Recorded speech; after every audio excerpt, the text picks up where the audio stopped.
मेसिनको ल अनबक्सिङ गरौँ है त। मेसिन चाहिँ यही हो, के अरे इजी प्रो 3।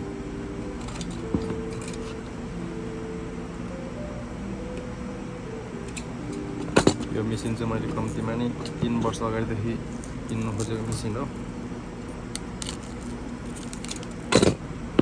त्यतिदेखि नै त्यहाँ अगाडिदेखि नै मैले हेरिरहेको थिएँ यसको भिडियोहरू चाहिँ राम्रो छ होइन।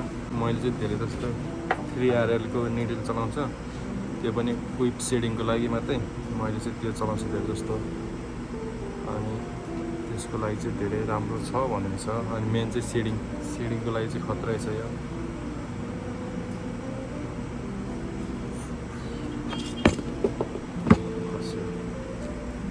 मेसिन चाहिँ यही हो। मैले चाहिँ कलर चाहिँ यही मगाएको थियो। कलर चाहिँ मगाएको कलर आएको छ। ठिक छ, हेभी नै रहेछ। हेभी चाहिँ हेभी नै छ। मैले पहिला चलाएको पेन मेसिन भन्दा चाहिँ हल्का हेभी छ।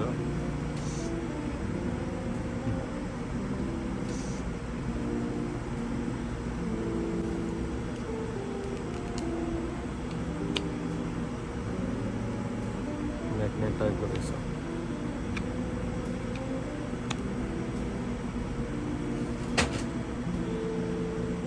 अन गरेर नि हेरिदिउँ।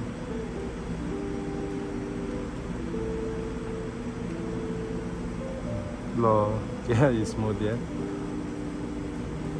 कस्तो स्मुथ रहेछ यो चाहिँ।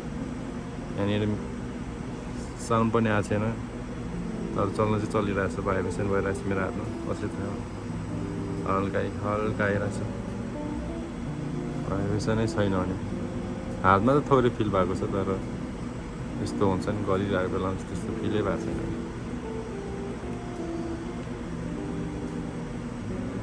दामी रहेछ। हर्स 108 हर्सको छ। भोल्युम कम गरौँ।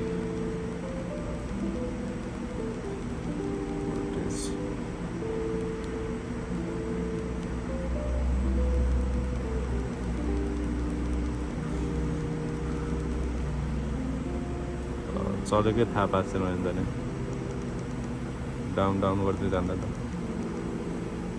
भोल्टेज 4 सम्म मात्रै जाँदो रहेछ तल।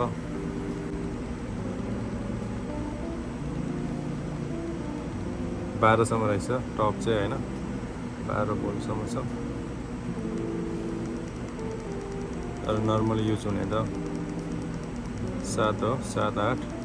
तर मैले चाहिँ विप सेटिङ चलाउँछ, त्यो पनि त्यो 3RL को निडलले मात्रै। त्यही भएर मलाई चाहिँ त्यत्रो चाहिँदैन। 4 या 5 मा चलाइरहनुपर्छ त्यो चाहिँ। अरू ब्यागमा के छ हेरौँ। मेसिन चाहिँ हेर ल 360। अहलाई पुछिदिन्छु एक लट।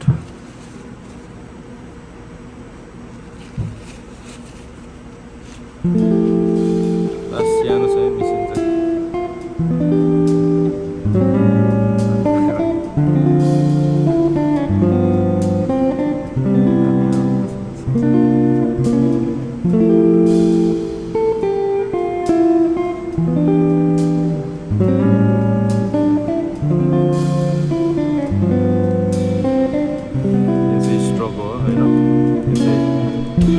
लाइन सेडिङको लागि युज हुने कुरा हो।